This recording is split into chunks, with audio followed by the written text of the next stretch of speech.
The shutdown of a quarter of American government departments is now in its third week, becoming one of the longest in history after President Donald Trump continues to reject any spending package that lacks the $5 billion he wants for a U.S.-Mexico border wall. On Friday, Trump warned that a partial government shutdown could go on for several months or even years if he could declare a national emergency to build the wall without Congress approval. Democrats have offered only $1.3 billion in annual border funding. Meanwhile, some 400,000 federal workers are furloughed, that is, either not working or working without pay. Trash is piling up and museums are closed, and that's just for starters.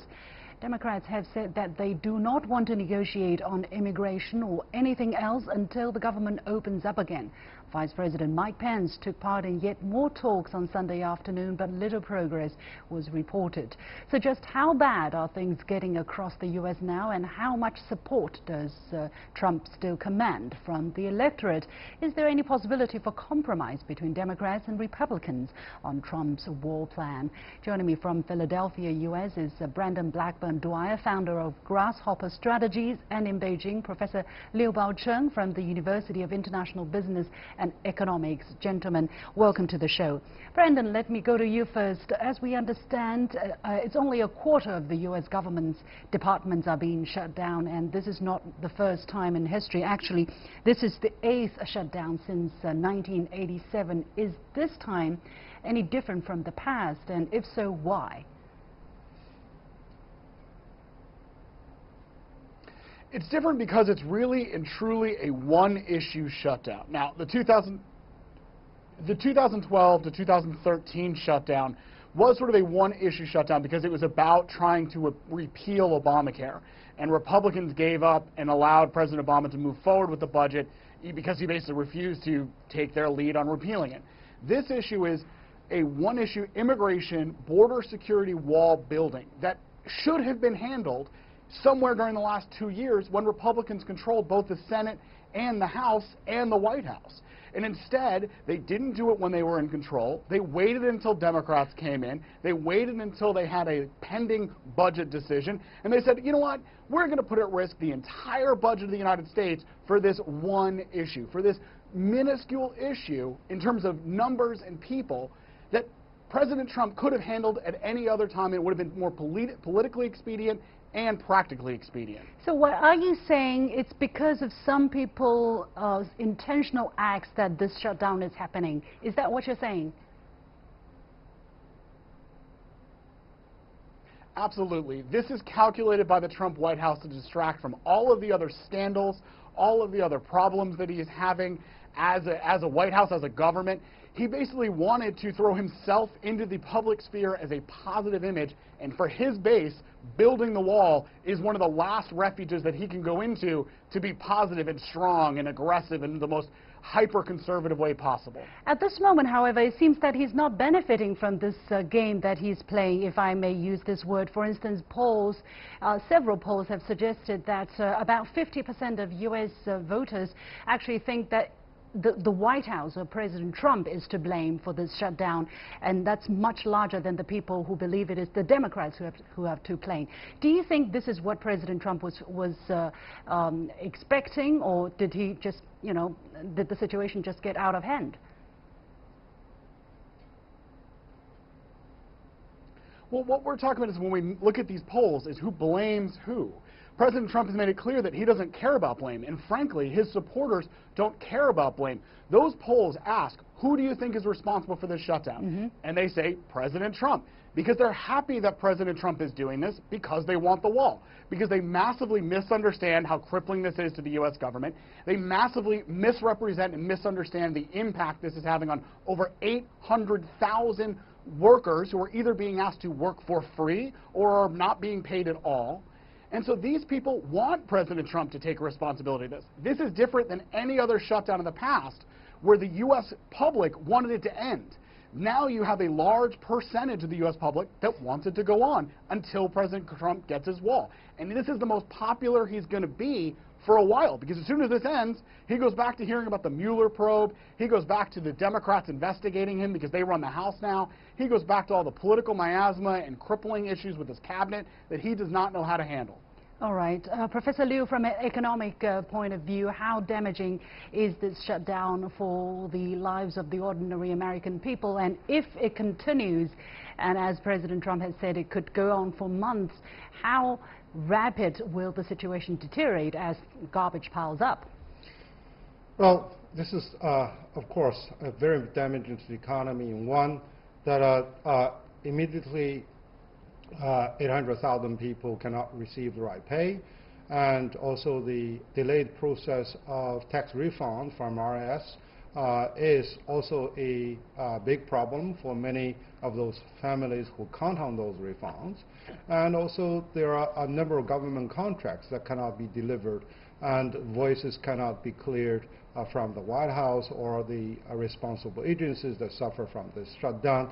And I think more importantly is the credibility and leadership of the White House. So that is thrown much in question.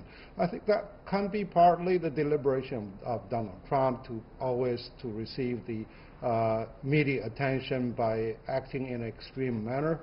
So right now, yes, he could have handled it far earlier, but the fact that he delayed until the Democrats is assuming the majority in the House, so it really leads to a minimal imagination. It's more of an issue of the war than the war itself. There is this lecturer from Yale by the name of Walter Shapiro who has written that rather than a battle over money, the current game of wall ball is a fight over a symbol. The wall as a metaphor for Trump's vicious demonization of Spanish-speaking immigrants, especially legal asylum seekers. Brandon, do you agree with that the fight is really not about the $5 billion, but about something else?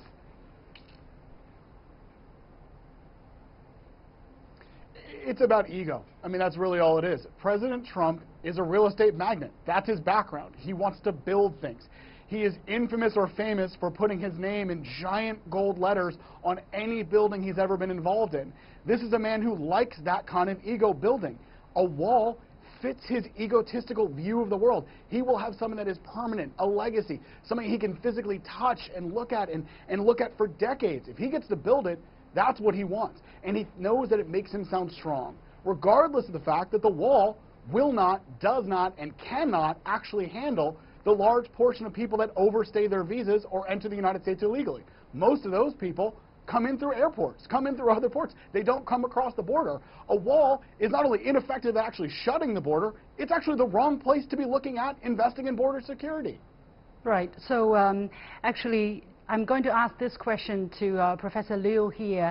I know it's very difficult to compare different systems, but if such an issue would pop up in China, how would the Chinese system deal with it? What would be a Chinese solution? And by the way, would such a proposition ever come into the political agenda of the Chinese, a plan that only the leadership wants and the great majority of the policy making or the lawmakers do not agree? Will we ever have this kind of situation? Well, it is not really comparable, but it is a contrast. China has a unified decision, and yes, China is very much resolved in bigger and mega projects, but we can really build a consensus. And we normally build a consensus before the meeting. So differences are really resolved before it is really reviewed to the public. So whereas the American political culture, they would really would like to dramatize everything, and also it is Trump's ego to create a drama, to create a legacy. But whether that's going to be effective or not, and whether his ego can be imprinted on the wall. Actually, they need to repair the turnpike, they need to reinvent the tunnels to Manhattan. A lot of super mega projects that can bear his name in a positive way, that can really benefit the future generations instead of doing a wall like that. And just because it is really stunning to ordinary common sense, he is there to do that. Brandon, do you think this kind of stalemate, this kind of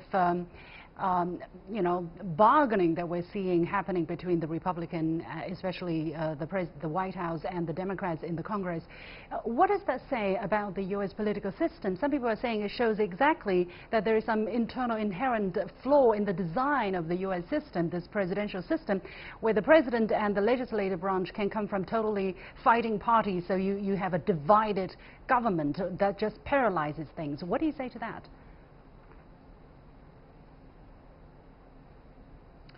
Paralysis is the price for balance that we pay in the United States. And we pay for having a system that allows us to have people from different parties and be able to temper the ideas of a more extreme government. President Trump is an example of an extreme government.